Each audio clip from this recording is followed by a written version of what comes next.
काय कर माहिती आहे का, तू गुरांना खायला काढा, मी एवढं भिजवून देतो. हा यार काय रे शेत? अहो काय नाही बापू, एक ऊसाची मुळी द्या की.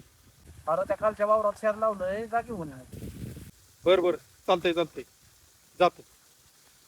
अहो बापू, तुमचं दर वेळेच असं आहे. कुणी काय मागितलं तर सगळ्याला देतच बसताय. अरे नारायण, एवढूशाने एका मुळीने काय होतंय आपल्याला? आणि एक मुळी नेली म्हणून काय लय मोठा फरक पडणार आहे? अरे थोडी मदत करावं लागते. अहो तुम्ही असंच म्हणून म्हणून का नाही सगळं हातातलं देऊन बसतात. अरे एक वेळ लोक हातातलं घेऊन जातात, पण नशिबातलं कोण कसं घेऊन जाईल? तुम्ही हातातलंच नाही, एक दिवस खिशातलं पण सगळं घालावणार. अरे नारायण, केशापेक्षा आहे का नाही आपलं मन मोठं असावं लागतं. तुला सांगतो, श्रीमंत आहे का नाही कोणाकडे बी येईल, पण माणुसकी कमवा आहे का नाही अख्खं आयुष्य खर्च करावं.